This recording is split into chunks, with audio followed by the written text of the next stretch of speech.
that is partially responsible for a lot of the development downtown. So the whole Salina 2020 project, and they've got the restaurant, they got the hotel, and they've got all the new shops, and everything's like, what do we really need to have some sort of market there? And somebody was like, well, Prairieland's just 2 blocks over. So they got involved, and there's actually a new group of people that formed a new board to be the new Prairieland Market with the goal of becoming a 501c3. So providing access to healthy food, education, and those kinds of things to build a healthier community. And going forward with that, they hired me to do that, write some grants, do some fundraising, move that whole project forward. In the meantime, the co-op, it had been Prairieland Food Co-op for many years, and it had been functioning under 501c12, which is, you can make a donation, but it's not tax deductible. Some other things with that, but they'd gone through many years where it was like, we can't do payroll this month. They didn't know if they were going to keep the doors open. They were many times, and Mary might be more familiar with that. And that's what I was in there when it was December, and I think it was 2020. And I heard Mary Mertz, the talking person in front of me. I was in the checkout line, and she said, I think we're going to close because we just, I don't know what we're going to do. And so I stepped up and bought my stuff. I said, can I help? She said, well, maybe could you cashier? And I'm like, oh, I don't know, I'll try. We're slow at the temple because and that's exactly what was going on. So I started helping them a little bit. Yeah, and it's just scary to think they could have There was one part-time cashier that was paid, and there had been managers over time that were probably paid around minimum wage, full-time or more effort, but not that. And there was some funding issues. So there's just, a lot of the people, it was started with a bunch of people, like some people from the Land Institute, they're very near and dear to the earth and that kind of stuff. So maybe not the best business people, but, let's recycle everything. Oh, that's too much. We don't want to charge that much, that kind of attitude. So it needed some influx of some business acumen,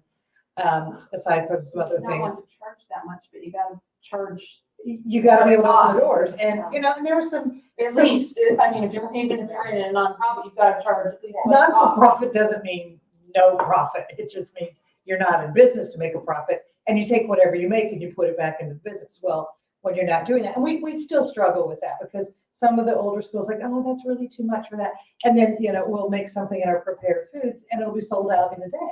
And it's like, well, apparently the pricing's fine, and we could probably do more. So we're we go with that. But the co-op board then, who wasn't responsible for hiring me, but I still talk to them. But we one of the first things I did when I started was wrote a federal grant, and the whole idea was this will hopefully get us between this store and the new store, and when we triple, quadruple our business, so that we can hire people and maintain that kind of stuff. And so I was successful, and we had that, but I wrote it under the 501c12 because the other one hadn't been started yet, and it's not transferable. So the co-op both boards are actually continuing until the end of that grant period, when the 501c12 will just dissolve. So Mary is the president of the board, and Matt and Barb, Mary Mertz, that she was talking about, and Matt Hemmer and Barb Good are on both boards. Okay. So there's, plenty of transparency there, and I send Mary the meeting minutes from what we do so she can sort of report to the other board, and they meet maybe quarterly, 3 times a year or whatever. So, but they've still got just about a year left before that will dissolve. So in the meantime, we did get our 501c3 here, go February. So we can, there's a lot of grants and some money that are available. We started up some of the programs that we were hoping to do is in pursuit of our mission, like teaching some classes on how to preserve local foods.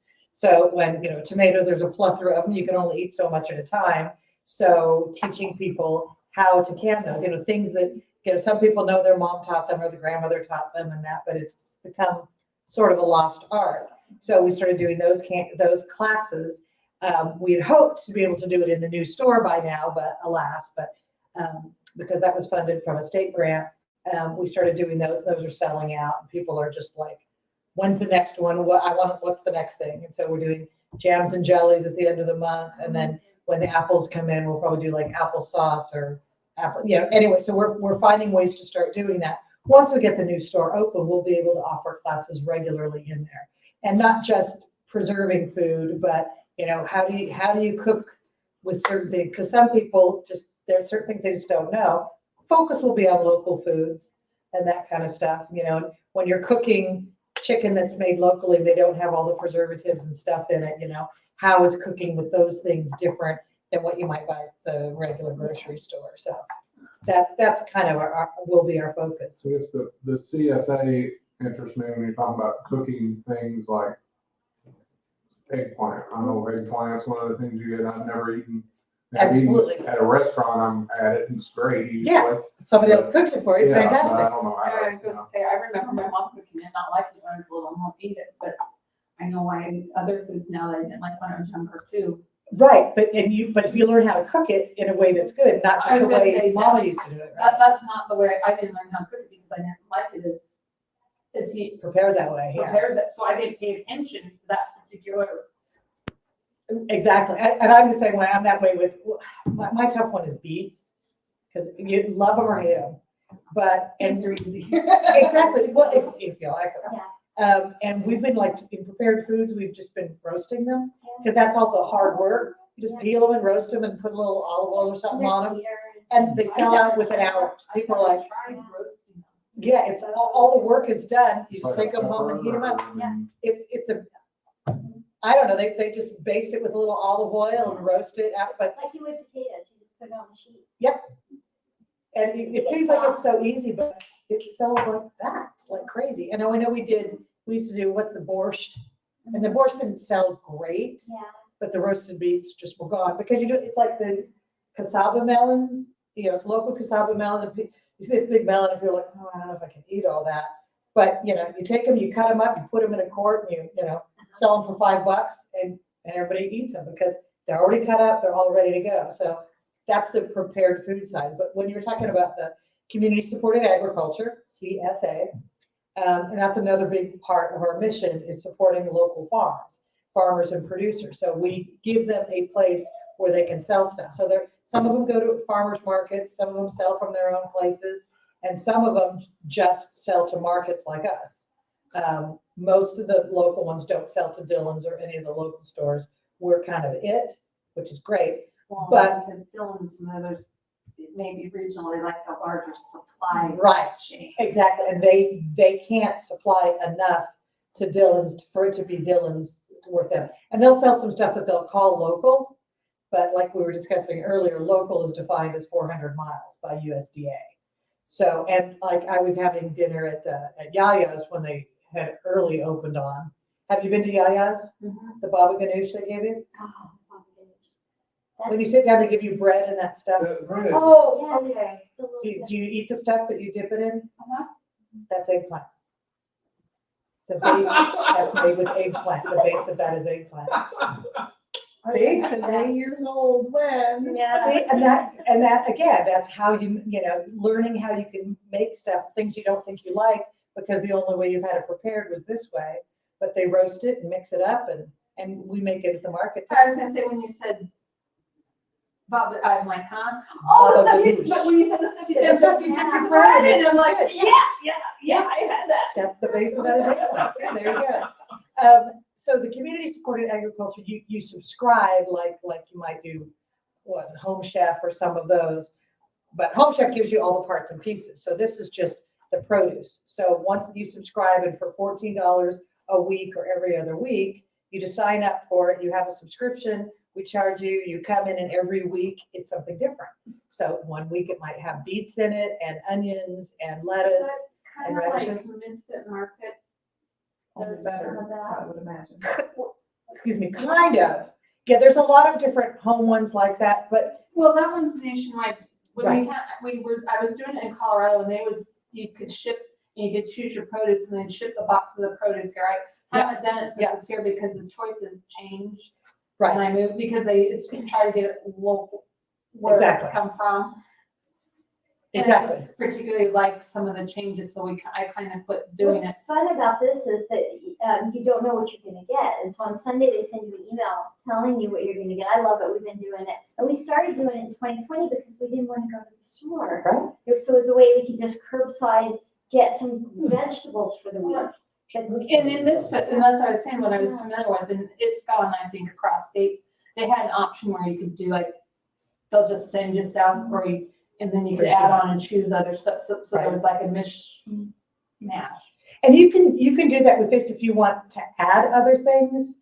And that's one of the things we need to do is kind of update that. So you can go online and you say, in addition to the CSA, I also need some eggs and some peanut butter, and you could put other things in that. And so when you come to pick up your CSA, it's all ready. And we also deliver, you pay an extra $5, big one for $5.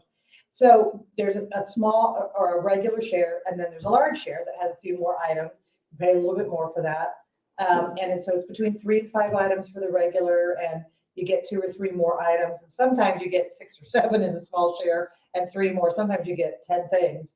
And it just depends on what it is and the value of those things. And if how you're- much is available. Exactly. Or if you get a watermelon, a watermelon's, a big price option. But, and that's what we do is we work it out. So we're still making a little bit of money off of it, but not very much. I mean, frankly, we make a very small percentage, not like compared to the store, but it's important for us to do because every week then we're going to those farmers and we're saying, I need 50 of whatever you've got.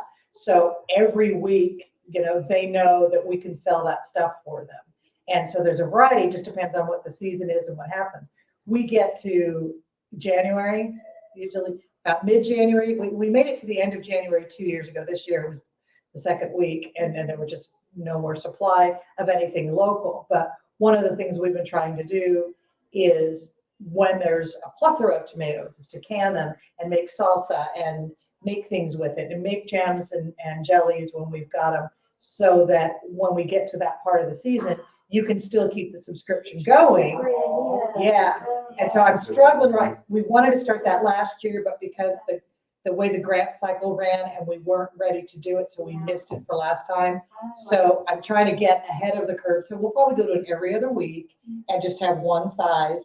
And so maybe you get, a jar of pickles and some canned tomatoes, some honey, things like that are technically, some local agriculture and stuff that'll keep some winter squashes, because a lot of that stuff will keep quite a ways into it. Yeah. So, and again, it's a way that we can buy it all up from the farmers when they have it, and granted, we're getting the money for it later, paying them now, but that's okay because that little bit of markup and a lot of it's grant funded to get the program in place.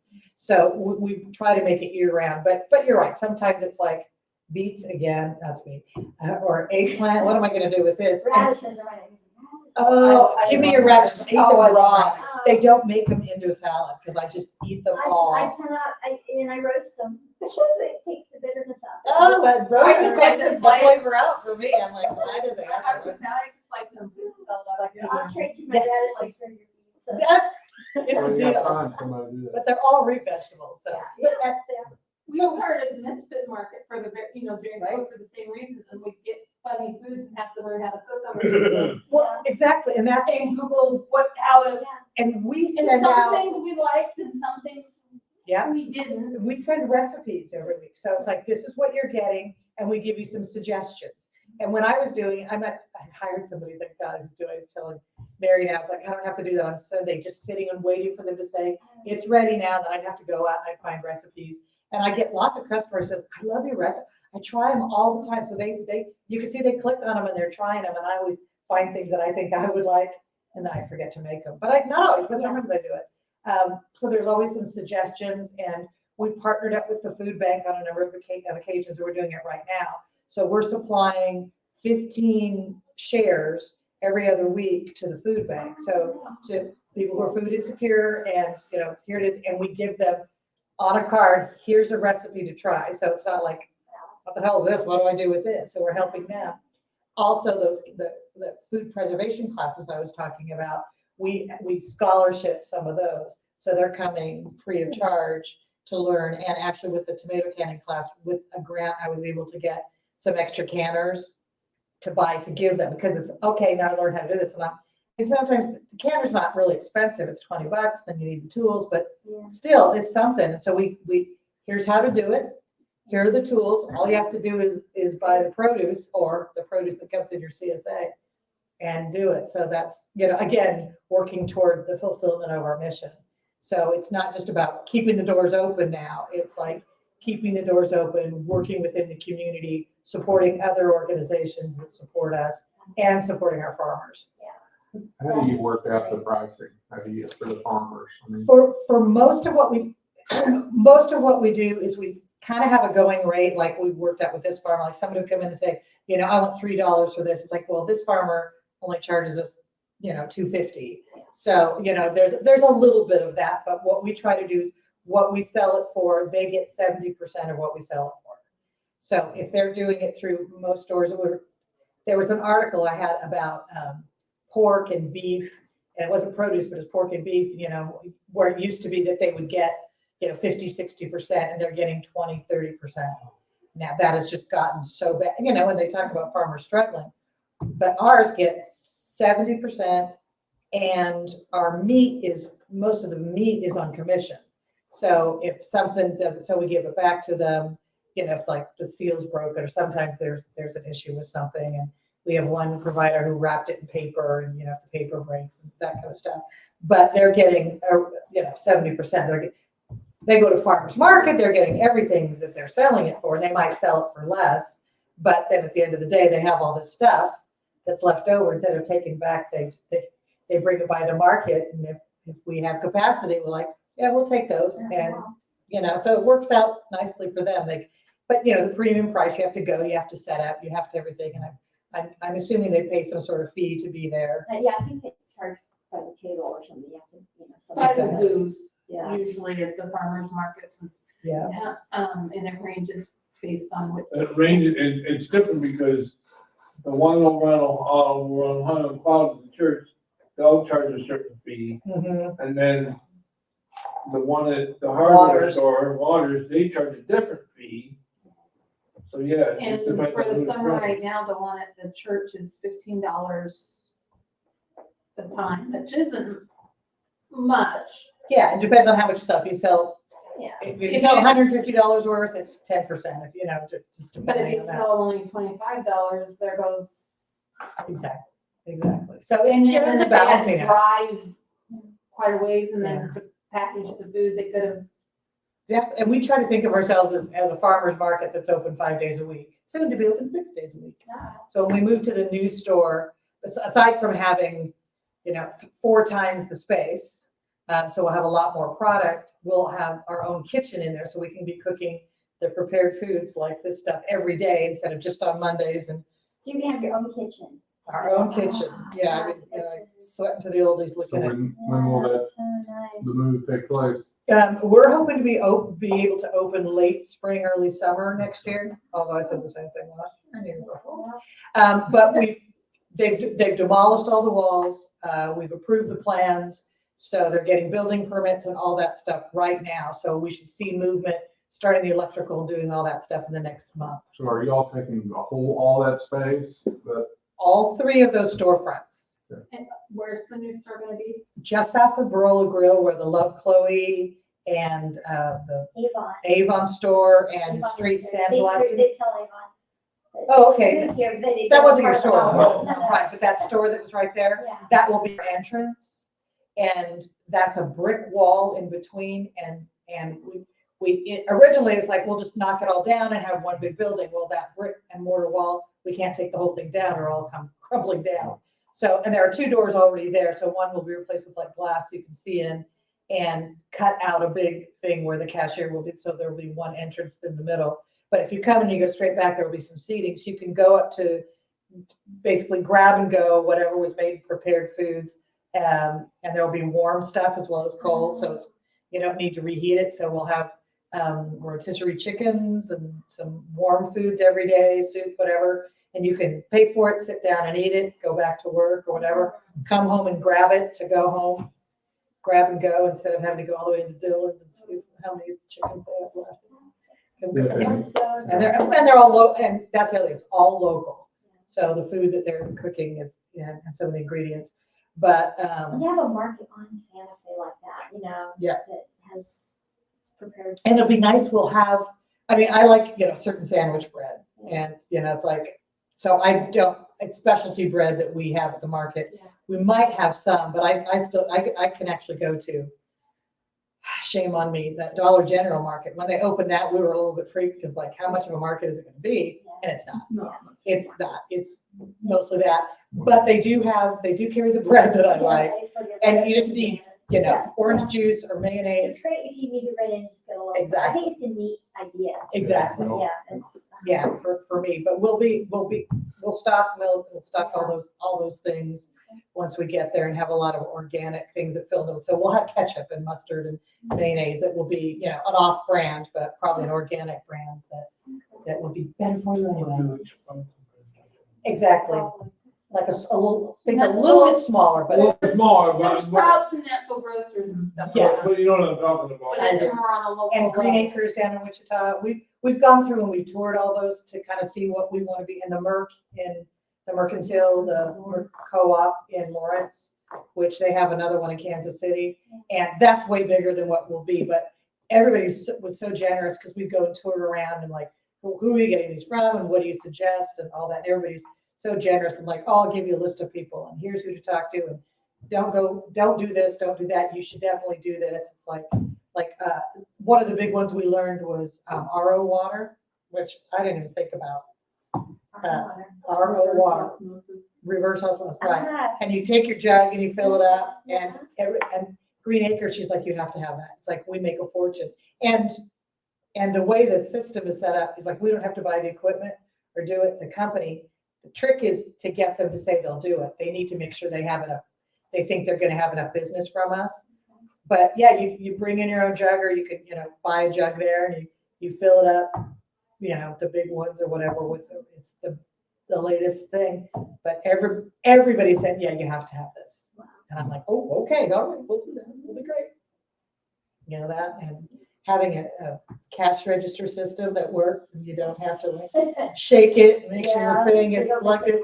Yeah, and when I had a guy come in who that we've been talking to about that, I said, don't look behind the counter. And he's like, I've seen everything. It's fine, with this wire that's going under here and over there. But it'll be really nice. So the prepared food, what day? You have them every day? Are there certain times? Right now, because of limitations and we have to use somebody else's space and it's when they're available, we cook on Monday. And I'm usually the one that delivers it and puts it in the thing. So starting Tuesday, they're available. And I include it in an email that goes out. I put a Facebook post. I do a print ad. So it's different every week. So the menu differs. And we usually have between 5 and 8 things. Sometimes we have 9 or 10 if they're getting really crazy, but different offerings. So there's soups, fresh salads. The salads are the ones that we have to be careful because they don't keep we have to sell them within 5 days or else. But most of the stuff we make can be frozen and then last for another 6 months, as Mary well knows, because Mary was leading that for many months. Burritos, lasagnas, quiche, all kinds of things. Oh, the meatloaf is to die for. And it's made by hand from volunteers. So He loves meatloaf. Oh my God, this is. And I'm not particularly fond of it, so we don't. I'll make have that. meatloaf for you. And they make it with, most of the time they make it with the Wagyu blend. So it's Wagyu beef. Good stuff. Oh my God. Every time, and whenever we make it, I always buy it because Michael will eat the whole thing. My husband loves it. That and the lasagna, it's the same way. So we cook on Monday and sometimes popular things are gone and by the end of Tuesday, sometimes Wednesday, sometimes by Saturday, there's still some left. And then usually Friday night or Saturday, we'll freeze what's left because it's not intended to sit in a refrigerator for a couple of weeks. Even, if you buy it and then you have it at home for a week, it's fine. But we'll freeze the things that can be frozen. But there's people that, they wait to see the email. And, I boost it, I punch it so that it gets a lot of exposure. They come running, they get the email or they can see the Facebook post. And like this week, I knew that because of the holiday, I wouldn't be able to. So cook on Monday, so I don't know what we're doing until Monday. But the ad is due to the paper like Monday, or they'll take it Tuesday before noon. So I've got my graphic designer, you know, she's just like, quick, does it for me. It's like, okay, this is what we made. And then sometimes, but it doesn't come out till Wednesday. So sometimes there's things we're advertising that we're out of by the time the ad comes out. And we run an ad on Sunday, even though we're not open Sunday, but it's like, these are the kinds of things we have. But this week I knew because of the time frame, because of the holiday, that I wouldn't be able to do that. So I just ran an ad for the canning classes, thought, well, this would be good. We'll just do this. And one of them filled up like that. I mean, ad ran today. Somebody called and said, one person wanted 5 people to. So it's like, all right, we have 5 openings. So it worked out great. But yeah, so the prepared foods is probably 25-30% of what we do. Wholesale, bulk foods and everything else is probably 30-35%. And then the commission stuff is probably another 30%. And then the CSA is probably about 20%. That probably was more than 100, but that's close. 20. No, that's right. 30. Yeah, it's close. And that will probably, it'll be interesting to see when the new store opens, because there's some things we can sell more of just by nature of it. And we'll see how the prepared foods goes, you know, and the bulk foods are a good thing too. You know, they've got all kinds of spices and you know, rice and stuff you can buy. yeah, all the bulk. You can't really get that at Dillon's anymore, where you can pull a handle and figure it out. Well, it's sanitary. Well, yeah. Well, when they went through COVID and all that stuff, so a lot of the natural food places like Green Acres and They Sprouts, started having to bag them. right, they packaged them and they've said, we're not going back. A lot of them aren't going back to the other way because it was just such a mess. And I've been in, Going- when where we came from, we had City Market, which is Kroger's brand of Dillon. The teenagers would go through them and just open them up and spill them all. I mean, Yeah. in larger Yeah. places. Well, and that's, And do, you know, yeah. and so there's some of that too, the waste. And even though our store will be bigger than what we have now, but when you go in our store, it's bigger this room, but not a A lot. little, yeah. It's like 800 square feet. So, and even though we're going bigger, but where that stuff will be in eyesight of everybody and close to. So I still don't think we'll have a huge problem, but just the fact, you know, just the maintenance of all that stuff and filling those things, what we'll probably do is just take the more popular items that way. And right now our spices are all take the can and scoop it out and put it in the bag or whatever. But first of all, our spices run, what did I say? What was the number? 70%. I did this analysis. I went to the Dillon's and I took pictures and compared all the prices of all of their spices to things that we carry. And on average, our prices were 70% less. Yeah. And if you just need this much of something, you don't have to buy a jar. Yeah. You don't have to buy a $5 or $10 jar. You can come in and scoop out 2 tablespoons and we'll charge you for those 2 tablespoons. You know, we go and buy all our spices at Dillon's because it's a little bottle. Yeah. And so we're thinking, once that's empty, we're gonna go keep that bottle of Prairieland. You can fill your own. Yes, but the freaking grinders, there's some of them that you can't take I the know. tops off. I'm like, Well, there's dang, that, nabbit. but you know, some of them like the Vietnamese cinnamon. Oh my gosh. And I've had a bag of that up in my cupboard and I forgot about it and I took it out the other day. I'm like, oh, this is So fresh, yeah. So it's they're fresh, very it's good. organic, Yeah. costs less, you know, overall. And what's funny is we price it like per pound. So it's, when you look at it, it's hard. It's like, we need to stop doing that. We need to do it per ounce so that Yeah. people can see that, anyway, but we'll get around to that. Well, It but is. in time, people know how many ounces in our pound, they can figure it out. But most people Most people don't Yeah. anymore. Well, they like to look at something and if it says, you know, it's $5 a pound, but it's only whatever, I should use like $8, you know, it's 50 cents for an ounce, right? Then it's, And an ounce is generally, it looks a lot less. Yeah, the price looks better to do it that way than the way we do it. You know, we'll measure something out and it'll be, okay, 7 cents for that. And they're like, what? well, but it said $8. Yeah, exactly. It's like, well, yeah, but you only have this much and that's, yeah. We'll get around to fixing that. So your homework, you need to go to Prairieland Market. I was gonna say, till I saw the presentation, he may have saw that, but Say what? I didn't know this existed till I saw the presentation. I didn't know it If existed. you're just one block off of Santa Fe. I didn't know it You're, existed. it's hard to find. It's amazing how just being, and we're tucked in between the Friends of the River Foundation office and a hair salon, Firefly I Hair know Salon. you're at now. And kitty corner from The new baseball. right across there. And the art center warehouse is right along that side, but it's a 1,200 square foot We've gone space. by there when you go down Walnut. and that's Yep. what it is. Yep. That doesn't mean I paid attention. There you go. Well, now you'll go with a reason and just say Vickee sent me. And, What are your To look hours around. typically? it says to check the thing because we kept changing when I made that flyer. Right now, Tuesday through Thursday, we open at 10 and we close at 6. Friday and Saturday, we open at 10 and close at 5. Closed Mondays, closed Sundays. When we go to the new store, we'll expand that. Will probably be like 9 to 6 Monday through Saturday. And I also have to hire more people to work the shift, get more volunteers. So, and we have a lot of volunteers that cashier, Mary can tell you, that cashier. We have one part-time paid person who cashiers like 5 hours every other Saturday. So I it's like, volunteered to cashier and then I'd spend all my money in there right at home. I know. My shift. I'm like, Well, I do that, this is costing. when I get my CSA and I'm like, oh, I need this. And I haven't bought eggs at Dillon's, I don't think since I worked there. Because the eggs are like Yeah. huge. So you get more bang for your buck. Even it's like, well, these cost more than there. It's like, they're fresh. They're so much better for you. They have a lot more vitamins still in them because they're not sitting on a truck.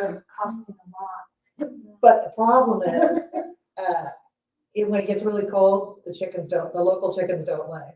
When it gets really hot, the local chickens don't lay. And all of our suppliers have said, this is morbid. They've gone out there and found a dead chicken and pick them up and there's like a couple of eggs underneath. It's literally, in this heat is killing them to lay eggs. Isn't that awful? Yeah. It's like, come on, fans, give them ice wrap, put those little things around their neck like adults do.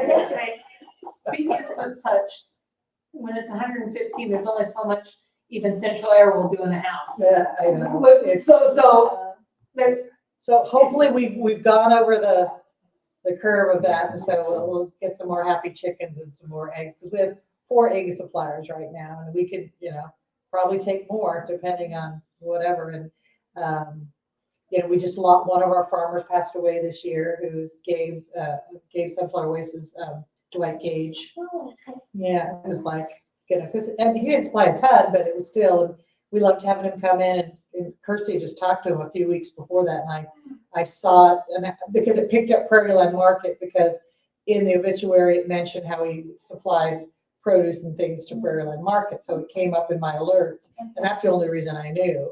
And I told Barb and Mary and Kirsty, and they all went to his service, but it was like, and the family didn't continue on. okay.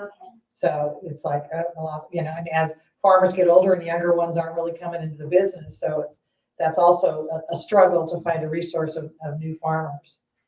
And we're hoping with the new Community Resilience Hub that KW has started, and they're teaching kids to farm, and they've got JRI's donated land that they're working, and so hopefully there will be another source for local produce that they can sell to us, and they learn how to market it. And Are there any of the military vets that took part of that program?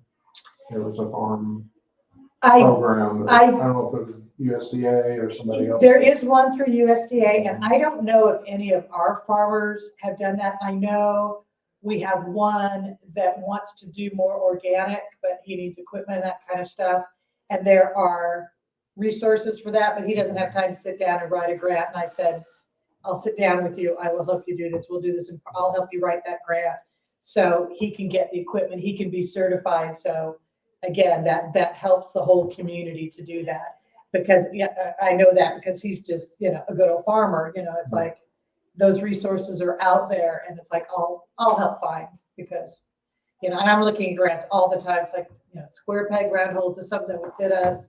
Well, if we worked with so-and-so, and I'm waiting to hear on another federal grant that I wrote that, it still fit within the guidelines, but I heard nothing.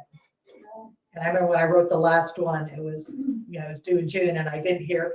And then when I started to hear, they're like, we have some questions, you need to fix this or this, and it was like, and they keep coming back to us. So that was good news. It was like, this doesn't guarantee that you're getting the grant, but we need you, and we got it. Okay. So the fact that I've heard nothing is like, but they do, and a lot of times by the She time, works with I work for the government, by the time they tell you that you have the grant, and you can let it, a couple months have already gone by of the grant period.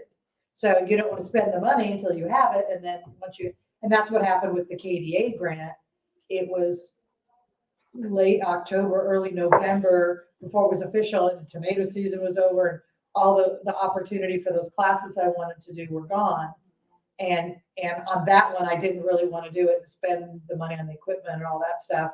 But you're right, and I'm used to that, but I'm like, and I knew that they were evaluating it because the other grant, it's the same AMS with USDA. And so my rep, he said, I'll be busy reviewing grants during this time period. And I know that was through the end of August.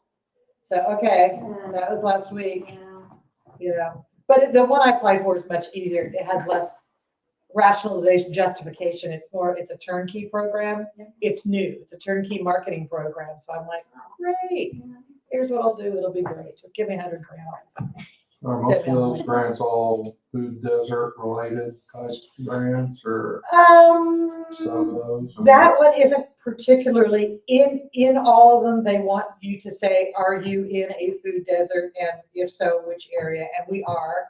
And I can look on them. I can go on the map and show there's actually 2 areas in Salina, one of which is right near where we're located, that is part of that. So whether it's specifically addressing that or not, you get more credit if you are doing something there.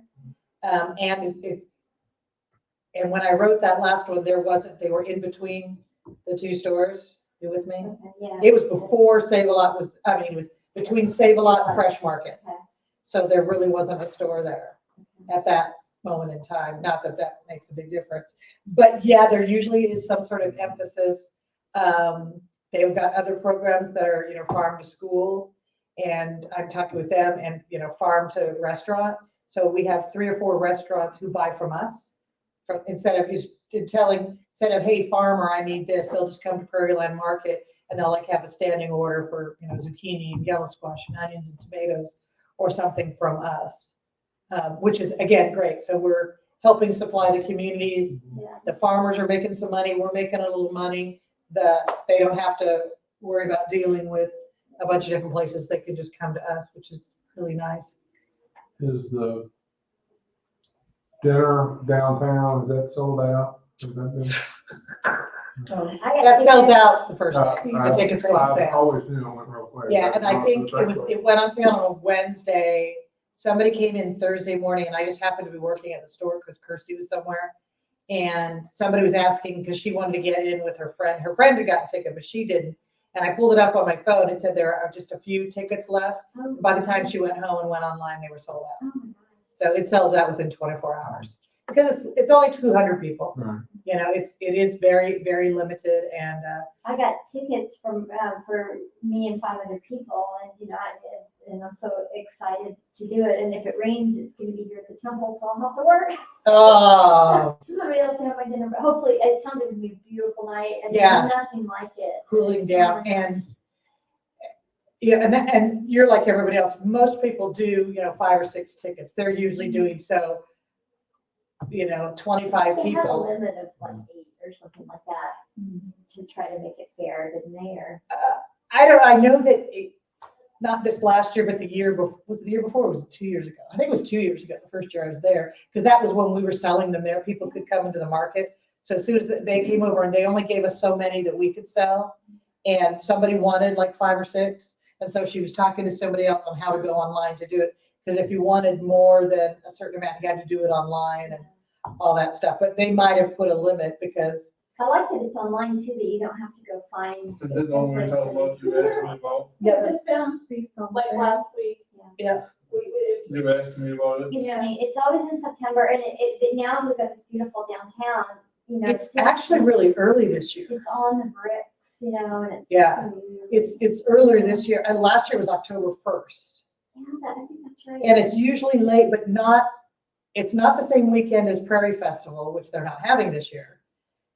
Oh, yeah, they've decided to go to every third year, so not this year and not next year, but the year after that, which is a big deal, because we used to always go and sell stuff and made a little money off of that. But so it wasn't that, and that's usually that's the same weekend as Smoky Fair down, what is it Oh, called? the street fair. Street fair. That's the 23rd. Yeah, Yeah, used to be. there's always something going on. You have to be careful that you're not on Right. top of it. And for many years, that was the same weekend, but it was just like different crowd. And they get a lot of people to the Prairie Festival that are coming from out of town. It's not as much of a local one. But this one was before that. But this is, I think, the earliest I've seen it.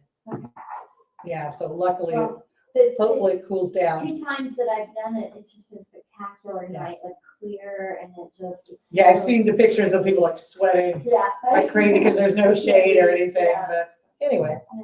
very good. Any other questions?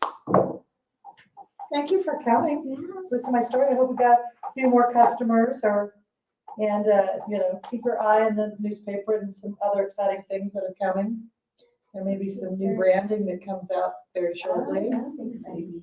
And we're also live, so we'll get some replay viewers Oh, great. over the next. Oh, good. I didn't know that. Glad I didn't use any colorful language. Or did I? Doesn't matter. I was on my You good wouldn't be the behavior. only one. Awesome. Thanks for coming. You bet. My pleasure. Don't be strangers. Thanks for the